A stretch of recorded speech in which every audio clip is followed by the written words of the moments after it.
Hello guys, welcome to my channel. I am Abhay Pratap. Today I am discuss about how to prepare for NDA when you are preparing for also JEE.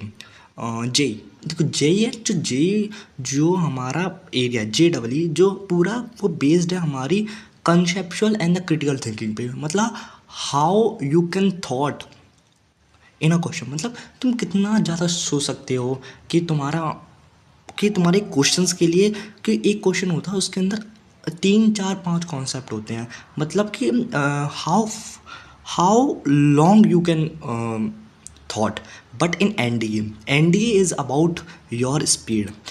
N D के अंदर minimum math के अंदर total 120 questions आते हैं and you have to do in 150 minutes.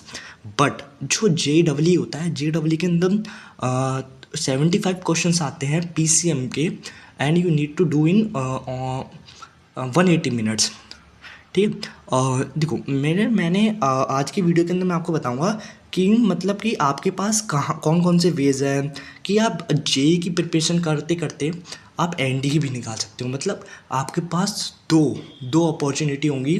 Because most of the जो student होते हैं उनको NDE में भी जाना मतलब ऑफिसर बनना होता है। और साथ के अंदर अगर उन्हें एज अ मतलब कि ऑफिसर के लिए अगर उनकी एज ज़्यादा हो जाए तो उनके लिए ये भी होना चाहिए कि हाँ कि मैं JEE भी कर रहा था, कहीं BTech करके अच्छे JEE करके कोई अच्छे कॉलेज में NIT IIT कहीं भी जाके आराम से सेटल हो जाऊँ।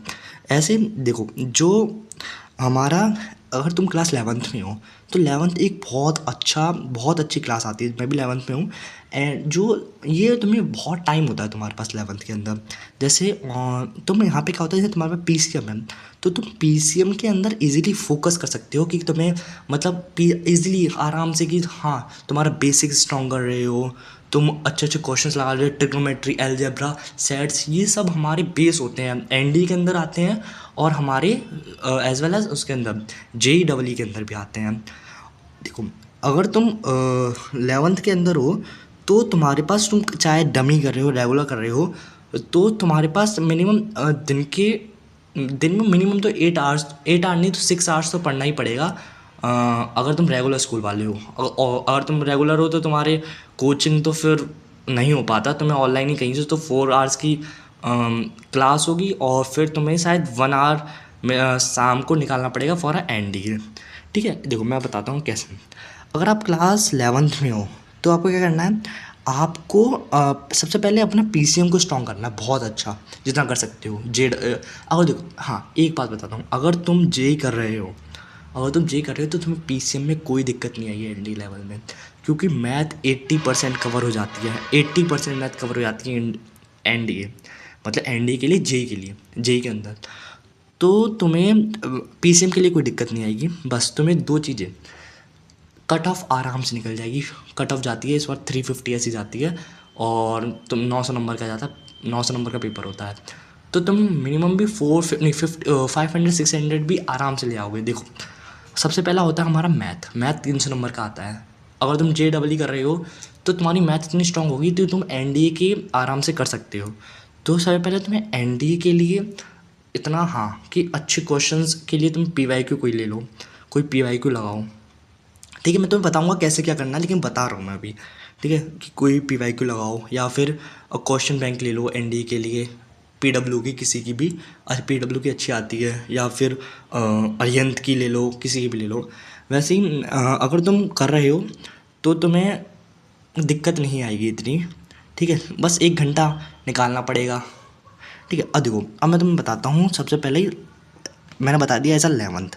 ठीक है। एज अ 11th बता दिया मैंने कि तुम्हें देखो 11th के अंदर बस तुम्हें अपनी बेसिक्स पे ध्यान देना और कुछ नहीं करना बस।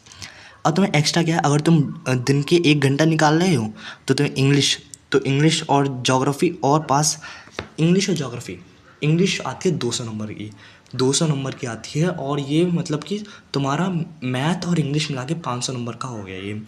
तो तुम्हें इंग्लिश पे हर दिन थोड़ा थोड़ा मतलब बेसिक से थोड़ा एडवांस का आता है, मतलब मिडिल के लगभग आता है। तो तुम्हें इतना करना है कि हाँ और फिर तुम्हें जोग्राफ़ी 70-80 नंबर्स की आती है एनडी के अंदर। तो तुम्हें जोग्राफ़ी के लिए तुम बैच लेना है तो ले लो, या फिर तुम टेलीग्राम से कहीं से भी पढ़ के या फिर यूट्यूब से कहीं से भी पढ़ के तुम आराम से जियो निकाल सकते हो। 11th के लिए है अभी ये, बस 11th। अब जैसे मान लो अब तुम न्यूज़ पढ़नी है थोड़ी बहुत, तो सुबह मान लो तुम कुछ काम नहीं है, मतलब अगर तुम स्कूल नहीं गए तो हफ्ते में एक बार के लिए इम्पोर्टेंट न्यूज़ के लिए इन शॉर्ट के अंदर एक आता है ट्रेंडिंग न्यूज़ का, तो वहाँ पे तुम जाके जो तुम्हारा जियो पॉलिटिक्स ये सब चल रहा है तो तुम ये सब देख लेना, ठीक है। इन शॉर्ट तो वहाँ पे तुम्हारा क्लियर होता रहेगा हाँ कुछ चल रहा है। तो वैसा होता है, बच्चे इतना टाइम नहीं होता कि मोबाइल के अंदर देख रहे हो न्यूज़ देख रहे हो, तो इन शॉर्ट पे थोड़ा पढ़ लिया, तुम्हारी इंग्लिश भी स्ट्रांग हो जाएगी, साथ साथ में थोड़ा बहुत वोकैबुलरी भी अच्छी हो जाएगी।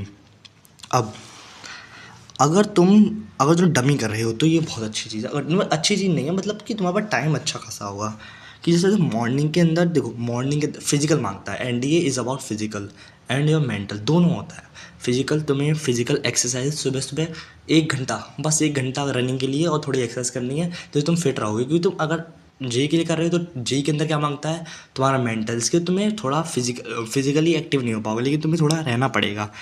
और संडे के अंदर अब देखो, अगर तुम कर रहे हो तो तुम्हारे देखो तुमने हर दिन थोड़ा थोड़ा पढ़ा, एक दिन का गैप आ गया, चलो एनडीए मतलब ज़्यादा सिलेबस था जेई का तो नहीं कर पाया एक दिन, लेकिन हाँ करना तो है, थोड़ा बहुत तो करना है। तो तुम संडे को आधा दिन मतलब कि 4-5 घंटे जो तुम्हारा 6 दिन में था उसे थोड़ा और रिवाइज़ करना है, जल्दी रैपिड रिवाइज, मतलब जैसे बोल बोल के जल्दी जल्दी। और सैटरडे और जो आधा दिन बचा है संडे का, कि छुट्टी 2 दिन की हो जाती, 2 दिन की जो होती है अगर तुम जे की कर रहे हो तो अभी, और बाद में आके शायद एक ही दिन की होगी, तब तुम्हें थोड़ा मैनेज करने में दिक्कत है, लेकिन हो जाता है, इतनी कोई दिक्कत नहीं है। तो अभी तुम 11th के हिसाब से बोल, अभी अगर तुम 11th में मैथ कर लोगे तो तुम्हें 10th में ज़्यादा 12th में ज़्यादा दिक्कत नहीं आएगी, क्योंकि तुम्हारा 11th का फाउंडेशन अच्छा हो गया, तो फिर 12th के अंदर दिक्कत नहीं आती इतनी। तो फिर अगर तुम्हें फिर सैटरडे और रेस्ट डे का तुम्हें क्या करना है, जेई और स्कूल का होमवर्क कर लेना। अब मैं बताता हूँ, अगर तुम 12th में हो,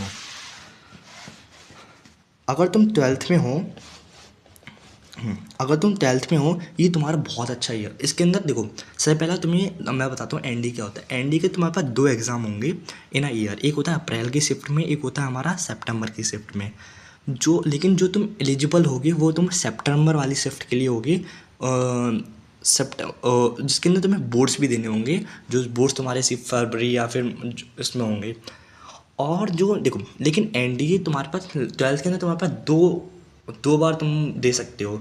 अगर तुम्हारा सिलेबस तुम्हें लग रहा है सब हो गया तो तुम पहली शिफ्ट वाला देना, लेकिन अगर तुम लग रहा है तुम्हें सही से नहीं है, क्योंकि 12th का भी आता ही है एनडीए में, नहीं लग रहा तो तुम इसे ऐसा मॉक टेस्ट दे देना, कि हाँ कि मैं समझ जाऊँगा कि ऐसा पैटर्न है, ये है, ठीक है। लेकिन हाँ इसे भी लेकिन अच्छे से मानना कि हाँ कि मुझे कुछ करना है, इसमें भी अच्छे से करना।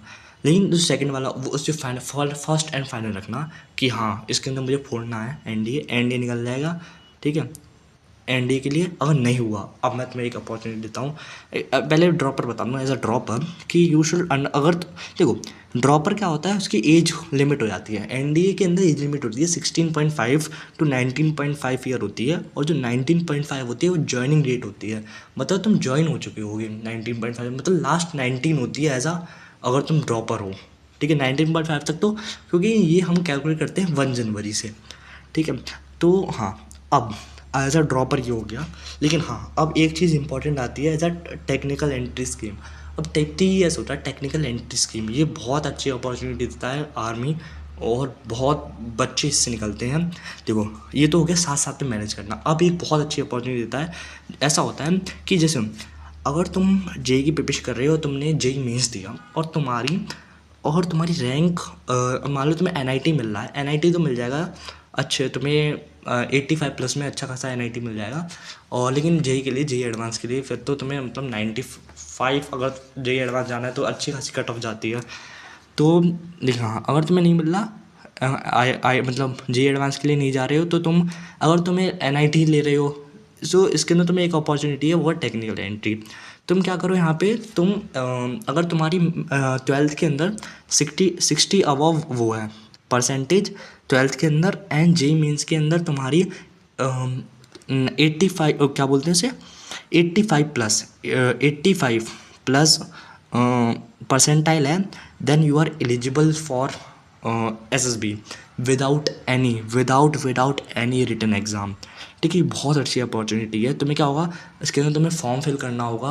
आर्मी डॉट मैं डिस्क्रिप्शन में लगा दूंगा लिंक, वहाँ पे तुम्हें 12th की परसेंटेज सब फिल करना होगा, 12th के परसेंट, JEE मेंस के सर्टिफिकेट सब, और वहाँ पे तुम्हें अपनी फ़ोटो सब फिल करके तुम्हें दे देना, मतलब सबमिट कर देना। वहाँ से ईमेल आएगा या फिर कॉल लेटर आएगा कि तुम SSB के लिए एलिजिबल। SSB क्या होता है, SSB इंटरव्यू होता है 5 डेज़ का। उसके अंदर तुम्हारी थिंकिंग, योर फिज़िकल सब देख लिया जाता है, सब, मतलब एक परफेक्ट इंसान देखा जाता है। ठीक है, और यही है आज का मतलब कि बहुत अच्छी अपॉर्चुनिटी होती है। बहुत सारे बच्चे, ऐसा होता है JEE के अंदर लगे, जेई के अंदर लगे रह जाते हैं, और वो NDA को एक देखते नहीं है कि उन्हें, कि आर्मी जैसे ग्लोरीफाई चीज़ को भी नहीं देखते हैं वो।